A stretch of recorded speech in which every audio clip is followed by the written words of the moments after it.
টংলাত অসম শক্তি বিতৰণ কোম্পানী উপসংমণ্ডল অভিযন্তাৰ কাৰ্যালয়ত ধৰ্ণা কাৰ্যসূচী। কৰ্মচাৰীসকলে প্ৰতিবাদ সাব্যস্ত কৰি আমাক NPS নালাগে OPS ব্যৱস্থা কৰক বুলি প্ৰতিবাদ কৰে।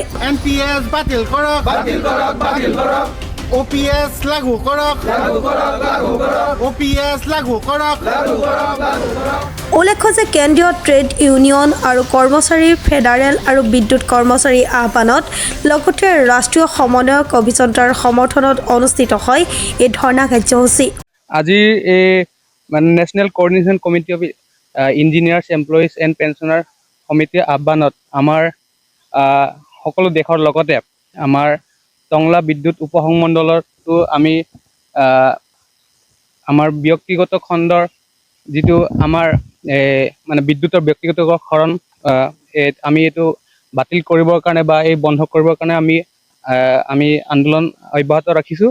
আৰু আমাৰ এই যদি আমাৰ আহ্বান বা আমাৰ এই যদি ব্যক্তিগতকৰণৰ যিটো বন্ধ কৰিবৰ কাৰণে আমাৰ যিটো আন্দোলন, সেই যদি আন্দোলন ওপৰত যদি তেওঁলোকে আমাক নাচায় বা এই ব্যক্তিগতকৰণটো বন্ধ নকৰে, তেতিয়া আমি ইয়াতকৈও বেছি আমি আন্দোলন গঢ়ি তুলিবৰ কাৰণে আমি প্ৰস্তুত আছোঁ আৰু আমি কৰি যাম বুলি আমি সকলো প্ৰস্তুতি আমি ৰাখিছোঁ। আৰু গোটেই দেশৰ লগতে আমাৰ টংলাৰ লগতে ওদালগুৰি ডিষ্ট্ৰিক্টত এই আন্দোলন অতি ক্ষিপ্ৰতাৰে হৈছে। আৰু লগতে আমাৰ NPS বাতিল কৰি আমি OPSটো আমি লাগু কৰিব লাগে বুলি আমি আশা ৰাখিছোঁ আৰু আমি আহ্বান জনাইছোঁ। আৰু আমাৰ যিটো ইলেক্ট্ৰিচিটি এমেণ্ডমেণ্ট এক্ট 2025 এই যিটো আমাৰ বিলখন, এই বিলখনো বাতিল কৰিব লাগে। আৰু বিলখন বাতিল কৰি আমাৰ বিদ্যুতৰ যি ব্যক্তিগতকৰণ সেইটো বন্ধ কৰি আমাৰ ৰাইজৰ যি আমাৰ বিদ্যুৎ, আমাৰ সেই ৰাজহুৱা খণ্ডটো আমি বাহাল ৰাখিব লাগে। আৰু বাহাল ৰাখি আমাৰ কৰ্মচাৰীসকলৰ লগতে আমাৰ ৰাইজ সকলো সাধাৰণ নাগৰিকক যাতে সকাহ দিয়ে তাৰলৈ আমি আহ্বান জনাইছোঁ। বাৰ্তা দিম যে আমাৰ এই যিটো ব্যক্তিগতৰ দ্বাৰা আমাৰ এই ৰাজহুৱা খণ্ডবোৰ যদি পুঁজিপতি গোষ্ঠীলৈকে যাব, সেই বস্তুবোৰ বন্ধ কৰিব লাগে। আৰু বন্ধ কৰি আমাৰ ইয়াতে ৰাজহুৱা খণ্ডক অধিক উন্নত মানৰ কৰি তুলিব লাগে, যাতে আমাৰ মানে জনসাধাৰণে উপকৃত হয় তাৰ দ্বাৰা।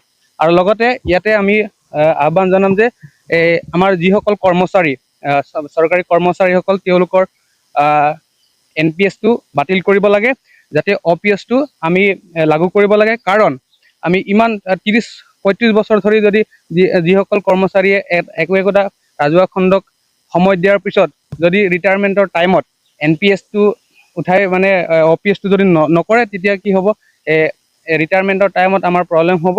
আৰু প্ৰব্লেমটো হ'লে ধৰক ফাইনেন্সিয়েল প্ৰব্লেমটো চবতছে ডাঙৰ প্ৰব্লেম হয়। আৰু সেইটো যদি আমাৰ 30-40 বছৰ যদি খাটি যদি ফাইনেন্সিয়েল ফ্ৰীডমটো নাথাকে, তেতিয়া আমাৰ নিশ্চয়কৈ সেইটো মানে গণতন্ত্ৰৰ কাৰণে ভাল নহয়। 2025 ইলেক্ট্ৰিচিটি এমেণ্ডমেণ্ট বিলখন বাতিল কৰিব লাগে আৰু এই ব্যক্তিগতকৰণ বন্ধ কৰিব লাগে। যিহেতু আমাৰ আজি ইমান মানুহৰ মাজত চাকৰি পোৱা বহুত দিগদাৰ, তাৰে চাকৰি পাই উঠি যদি হেৰি নাথাকে, তেনেহ'লে কেনেকৈ চলিব? সেইকাৰণে পেঞ্চনটো আমাক লাগেই। আমি চৰকাৰক যে আহ্বান জনাওঁ যে তেওঁলোকে NPSটো বাতিল কৰি OPSটো লাগু কৰিব লাগে, যাতে সকলোৱে সুকলমে চলি যাব পাৰে। ওদালগুৰিৰ পৰা চিন্ময় ডেকা ৰিপৰ্ট, প্ৰাতঃ টাইম ডিজিটেল।